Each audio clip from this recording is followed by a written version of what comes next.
Hello mga kaidolo, panibagong segment na naman po tayo sa ating usapang basketball ngayong araw na to. So pang-anim sa ating listahan ay walang iba kundi si Scottie Thompson. Isinilang sa Davao del Sur, si Scottie Thompson ay lumaki ng simple, ngunit may malaking pangarap. Bata pa lang, ipinapakita na niya ang kanyang dedikasyon sa larong basketball. Hindi sa pamamagitan ng taas o lakas, kundi sa puso at sipag. Sa kolehiyo, naging bituin siya ng University of Perpetual Help, kilala sa kanyang mga triple-double performances, palatandaan ng pagiging isang all-around player. Taong 2015, napili siya ng Barangay Ginebra, San Miguel sa PBA draft. Sa ilalim ng paggabay ni Coach Tim Cone, naging isa siyang huwarang manlalaro. Masipag, matalino, at hindi sumusuko sa anumang laban.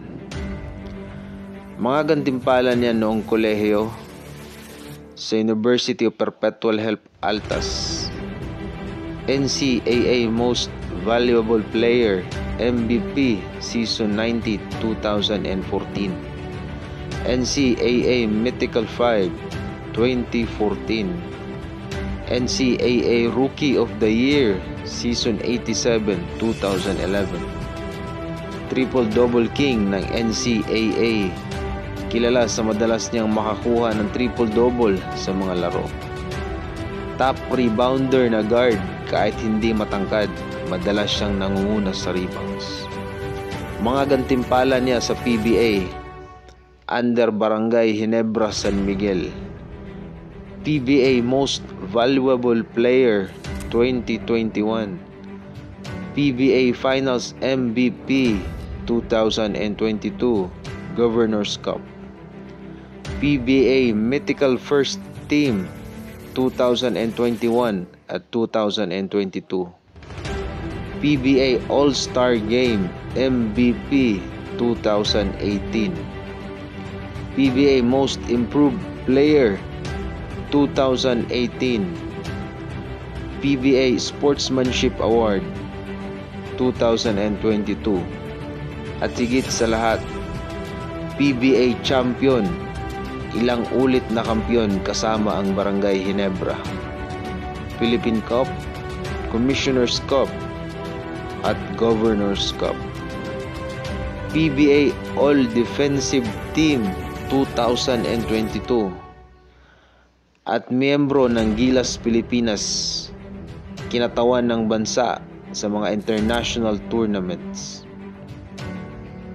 Mula sa pagiging MVP sa PBA, si Scottie Thompson ay sumabak sa mas malaking hamon, ang pagsuot ng jersey ng Gilas Pilipinas at ipaglaban ang bandera ng bansa.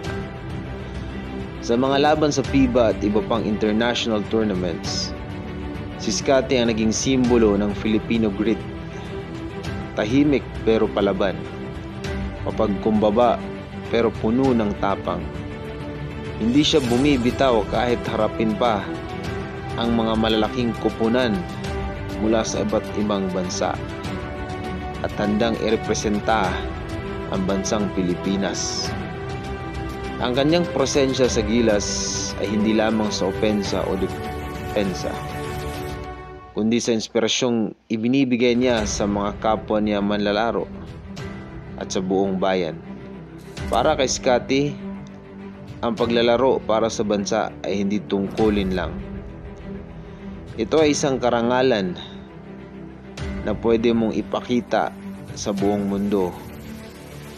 Siya ang patunay na sa Gilas Pilipinas, hindi lang taas ang sukatan, kundi ang laki ng puso at ang dedikasyon mo na lumaban kahit na sa mga malalaking mga bansa at sa mga kupunan ng mga mas magagaling.